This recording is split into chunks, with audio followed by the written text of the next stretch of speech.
Hi, I'm Tariq Melrose. When a politician says, "Let me be clear," just know you're about to hear anything but clarity. Today was no exception. Buzzwords, vagueness, and a conveniently missing context. But not here. I've got clarity, I've got clips, and I've got questions they can't dodge forever. Subscribe now, because asking the right question is the first step to accountability. Ted Cruz's latest voter ID rant is a masterclass in Republican gaslighting, twisting facts, cherry-picking stats, and ignoring systemic voter suppression. Now, let's get into the clip. And turn to the ranking member. Thank you, Mr. Chairman.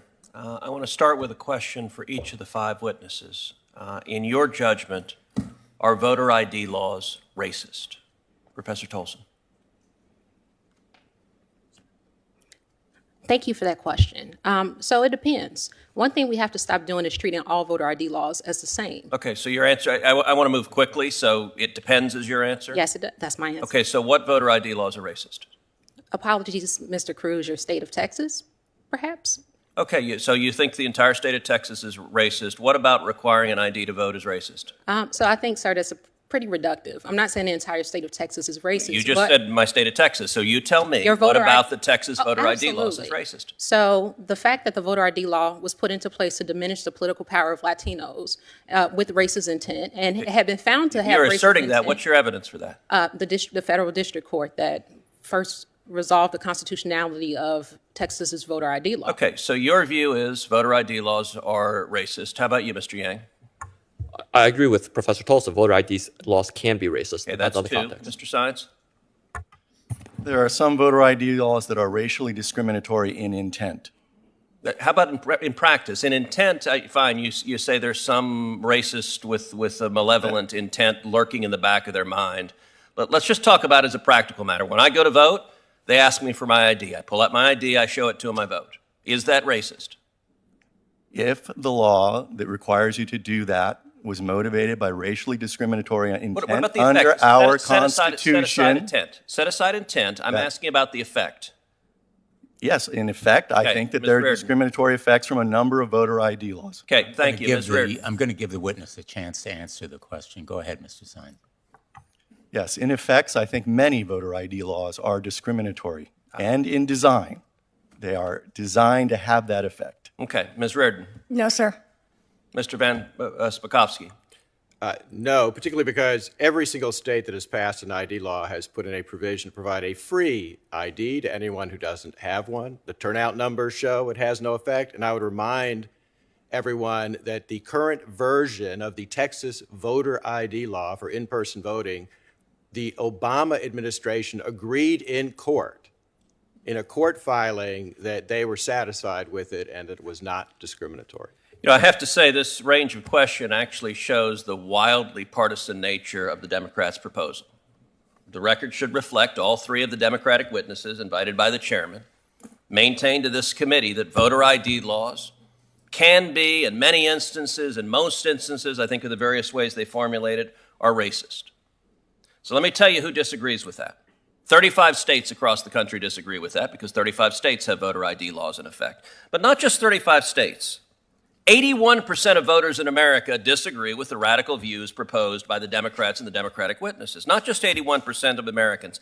77% of black voters in America support voter ID laws.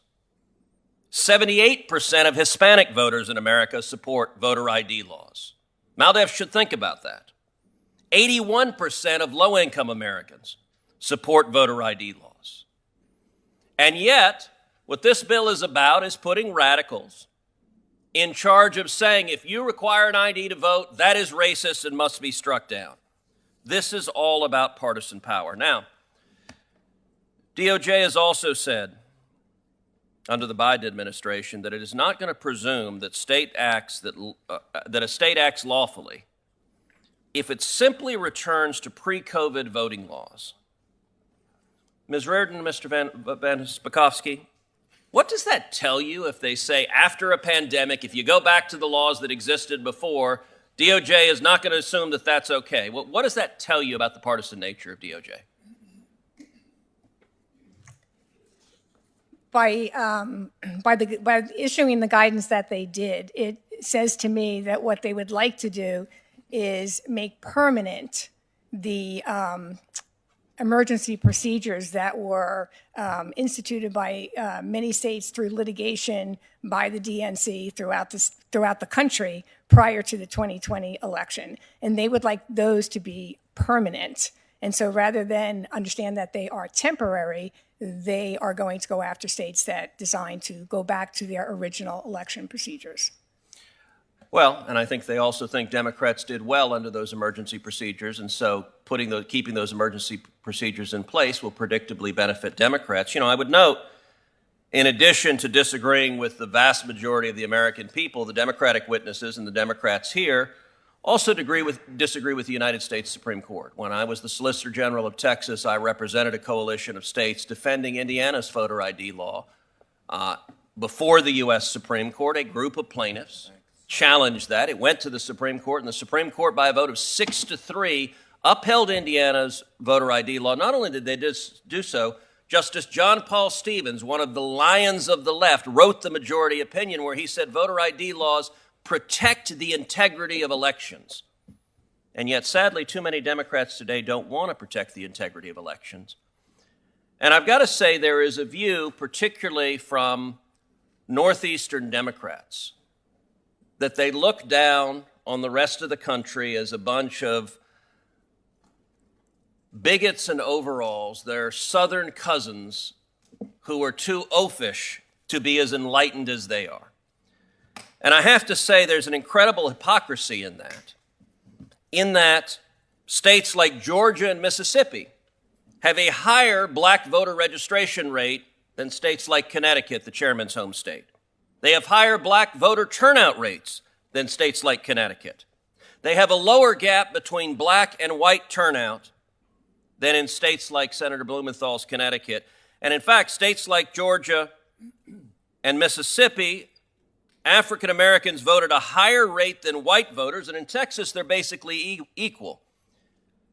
One of the sad realities of today's Democratic Party is they define race as follows. If you're a Democrat, you qualify. So under the Democratic view, I'm not Hispanic. Senator Padilla is.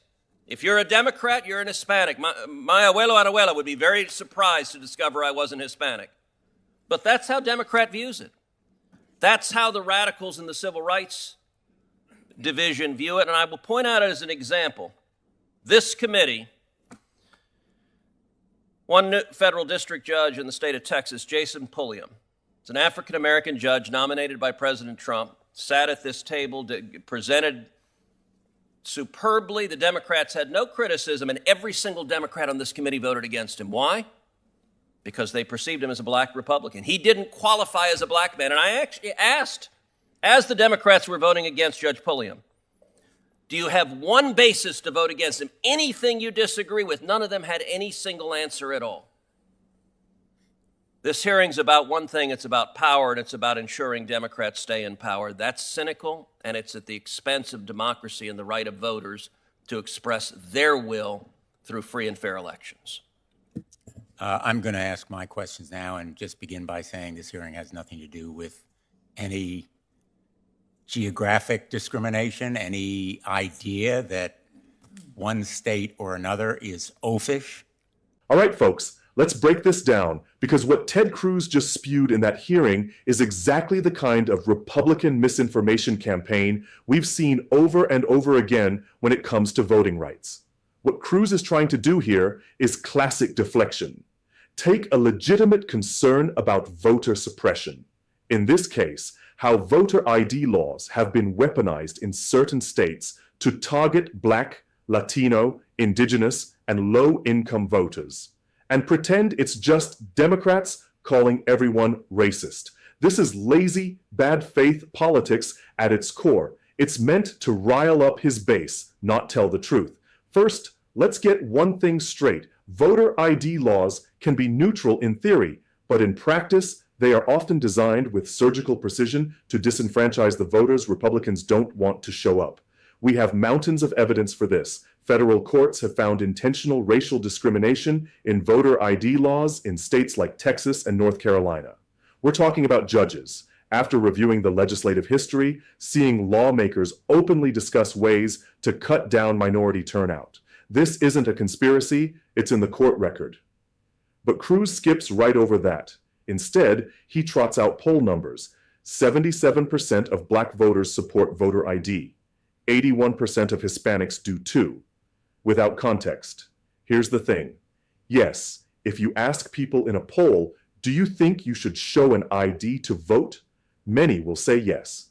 That's because they assume it means a simple, easy, free ID that everyone can get without hassle. They're not thinking about the restrictive forms of ID that Republican legislatures deliberately choose. IDs that disproportionately exclude students, urban residents, people without driver's licenses, and those who move frequently. Cruz also conveniently ignores the actual on-the-ground barriers these laws create. Rural voters having to travel hours to get an approved ID office, elderly folks born before hospitals issued birth certificates being forced into bureaucratic nightmares, college students being told their campus IDs don't count. It's not the idea of proving who you are that's the problem. It's the Republican strategy of making it harder for certain people to do so. And here's another sleight of hand. Cruz keeps comparing turnout rates in states like Georgia and Mississippi to places like Connecticut, as if that proves there's no suppression. That's statistical garbage. Turnout depends on many factors: competitive races, massive voter mobilization efforts, voting culture, and higher turnout in a given election doesn't mean voter suppression isn't happening. In fact, the only reason Georgia saw record black turnout in 2020 and 2022 is because voting rights groups worked their tails off to overcome those barriers. The fact that turnout was high despite suppression doesn't mean suppression wasn't there. Cruz also tries to twist the Supreme Court's 2008 decision upholding Indiana's voter ID law into a blanket endorsement of every voter ID law in every state. That's just wrong. The court's decision was based on the record in that specific case, and since then, more aggressive and targeted ID laws have been struck down as discriminatory. It's like saying, well, one car passed a safety inspection, so all cars must be safe. Nonsense. Then there's his favorite Republican boogeyman. Democrats want to make pandemic voting changes permanent because it helps them win. Here's the reality. Expanded vote by mail, drop boxes, and early voting help all voters. Military families, seniors, rural residents. These systems work for everyone. The GOP's problem is that when more people vote, their extremist policies lose. So instead of appealing to more Americans, they try to shrink the electorate. And let's not skip over Cruz's performative Northeastern Democrats look down on Southern voters line. That's just raw grievance politics. No one's looking down on Southern voters. They're calling out Southern legislatures that have spent decades perfecting the art of disenfranchisement. There's a difference between criticizing politicians and smearing entire populations. But Cruz blurs that line because it feeds his culture war narrative. His swipe at Democrats supposedly defining race by party affiliation is just more projection. Republicans have spent years tokenizing minority conservatives when convenient, then ignoring their community's needs the rest of the time. He brings up a black judge nominated by Trump as if that one fact erases the GOP's long record of opposing civil rights protections. This is the same party that gutted the Voting Rights Act in Shelby County versus Holder, a decision Cruz and his allies celebrated, which unleashed a wave of voter suppression laws across the country. This hearing, like so many in the Republican playbook, isn't about honest debate or improving election security. It's about planting a false equivalence, that protecting voting rights is partisan while restricting them is integrity. Republicans like Cruz want to make you think that because they can say everyone has to show ID, it's automatically fair. But fairness isn't about the rule on paper. It's about whether everyone can meet that rule without undue burden. And here's the kicker. Cruz knows all this. He's a Harvard-educated lawyer. He's read the cases. He understands how laws can be written with discriminatory intent while still sounding neutral to the public. But he also knows that stoking fear about radical Democrats trying to take over elections plays well with his base, especially when that base has been primed by years of Trump's big lie propaganda about stolen elections. That's the bottom line. Voter ID debates in the GOP aren't about security, they're about control. The Republican Party, in its current MAGA-dominated form, can't win fair national elections without putting its thumb on the scale. That's why they fight so hard to restrict access to the ballot, because an electorate that truly reflects America is an electorate that rejects their extremism. So when you hear Cruz rail against Democrats on this issue, remember, this isn't a defense of democracy. It's an attack on it, wrapped in patriotic language. The data, the court rulings, and the lived experiences of millions of Americans all tell us the same thing. Restrictive voter ID laws, in the form Republicans push, are a solution in search of a problem. And that problem is simply too many people voting. All right, that's all for today's breakdown. If you're tired of the GOP's bad faith games and want real talk on how we protect voting rights, you're in the right place. I'm Tariq Melrose. This is Tariq Melrose Vlogs. Don't forget to like, subscribe, and hit that notification bell so you never miss a takedown of Republican spin. We're not just watching the news here. We're holding the liars accountable. See you in the next one.